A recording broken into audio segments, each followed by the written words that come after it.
Hello and welcome to Astrology with Jonathan. Hello. Today I stand before you to I sit here in my desk on the other side of the internet wishing to talk about the Astrochromagram. Now, if you have not heard, the Astrochromagram is Keelan of the channel Formscapes. If you have not seen, this is what he looks like. Right now, I feel like we're just like being ruled by the astral in a sense, but like there's a way where if we appropriately relate to it, then it no longer rules us. And Yeah, and and that's really the task of the present epoch here is it's not enough to just be kind of strung along by these things anymore. and he his channel logo, as you have seen, looks like this, as you have perhaps seen. And this is a very interesting shape we have here. Do you like my I'm looking at myself here. I'm doing this. It's like I'm a weatherman, you know? Okay, so this is a very interesting diagram we have here. Hmm. He has been playing around with different colorations for the top section and the bottom section. However, um, it is my humble contention that I just personally like the white and black, so that's the one I'm using in this instance. I'm curious to see if he keeps going exploring the other colors. I think I kind of see what he's talking about and that he might be onto something with these changes in the coloration, insofar as you can perhaps have a 3D astrochromogram. However, perhaps we will get into that later.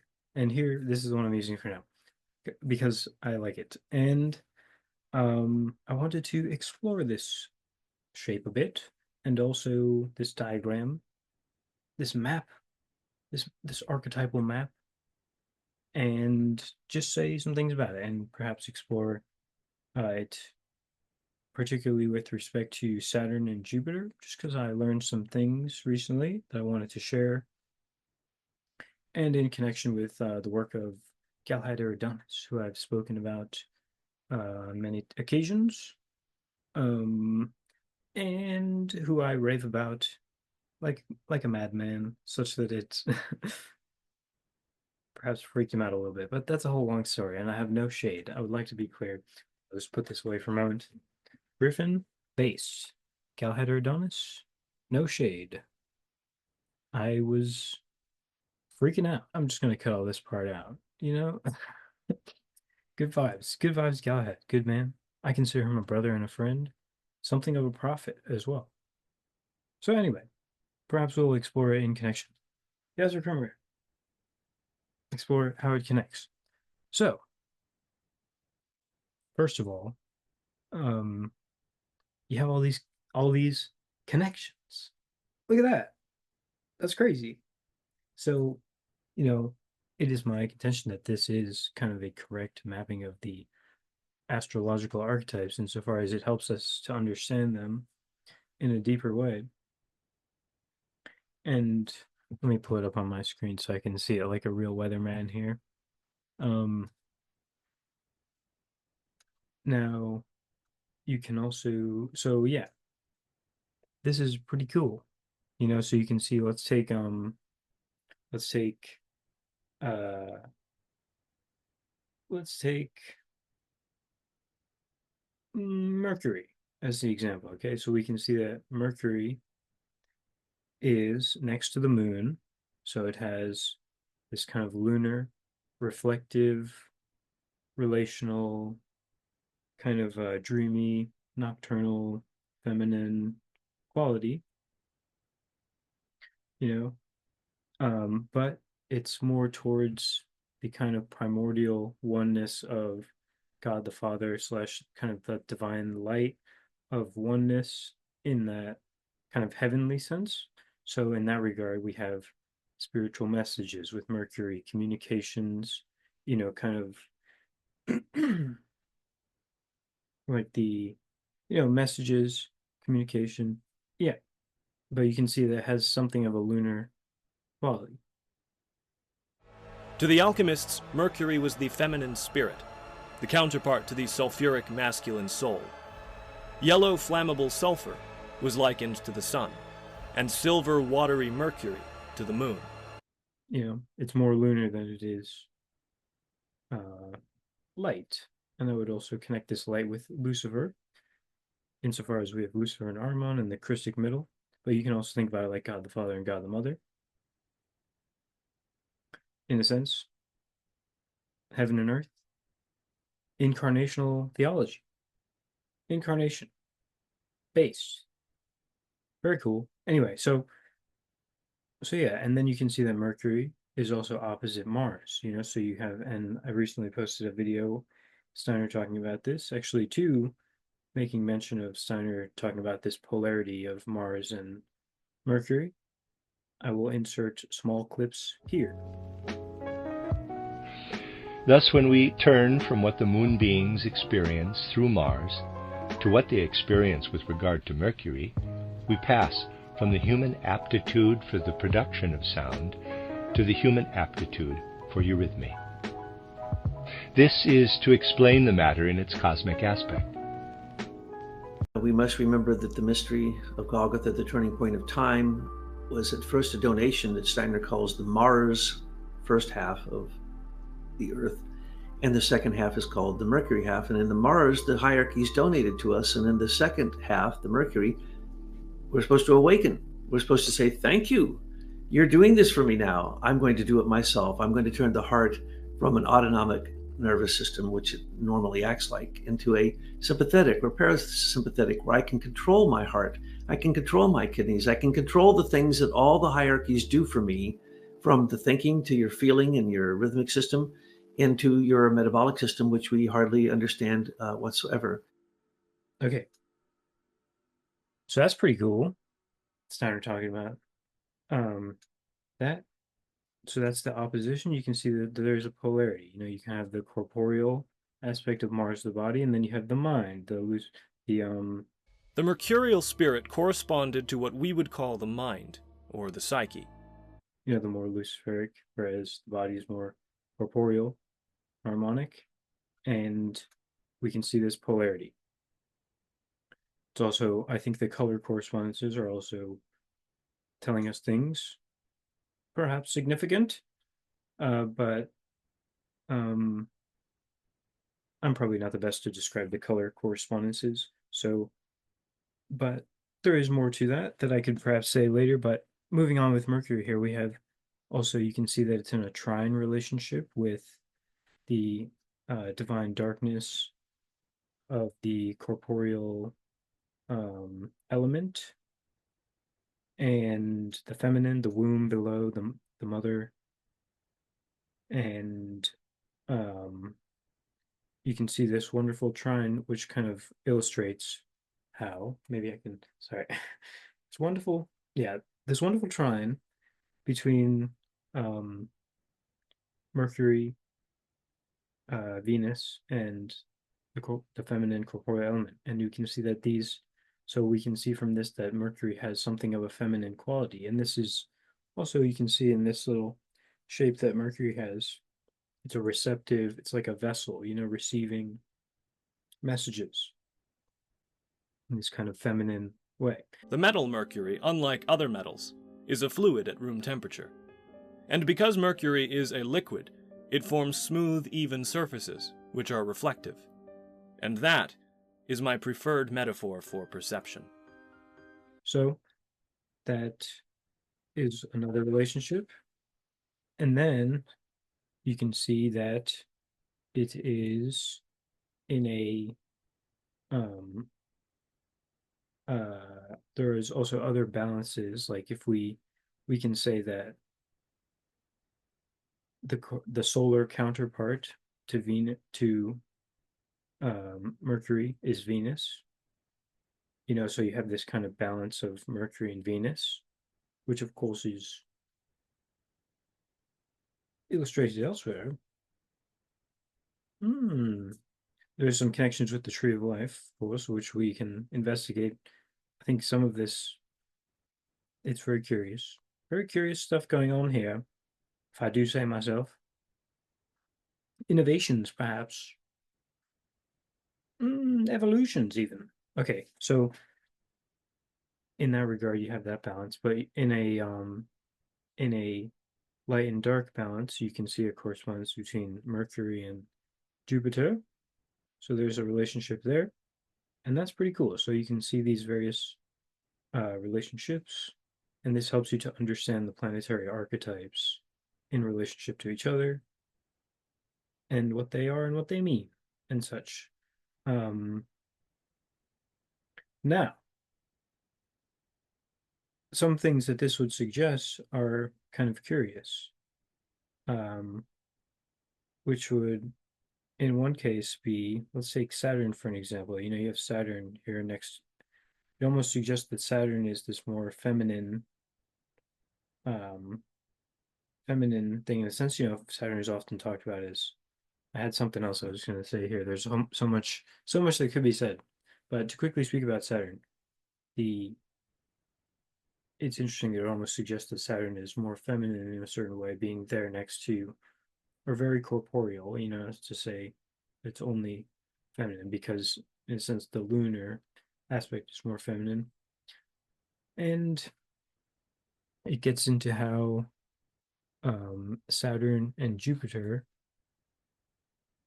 were often seen as a polarity in the olden days because those were the outermost planets. Oh, yes, one more thing. Trying to keep this together here. One more thing, you can see that there's a hexagon relationship. If you had made a six, you know, if you basically skipped one for each, and you could have two hexagons, and one of them would be the sun and moon and the outer planets, suggesting that there is this relationship. And then the other one would be the light and dark and the inner planets, or the more slowly moving planets. Of course, this would suggest that the kind of cusp is between Jupiter and Saturn, between the inner and outer planets, making Saturn more so of an outer planet. But in the olden days, Saturn and Jupiter were the outermost planets, such that this was a significant conjunction and this conjunction happens every 20 years between Saturn and Jupiter. And it was kind of thought of as a unity of opposites, insofar as Jupiter is about the new and the growth, the young ruler and abundance and development, whereas Saturn is about structure and habit and tradition and old man Saturn, father time, that type of stuff. So this was kind of a dichotomy. Now, what's interesting here, however, is that we don't really see a such a balance in the Astrochromagram. However, we also do, in a sense. Like, it's interesting that you can see that the. So let me pull up the. So then you have the Abraxian cosmogram.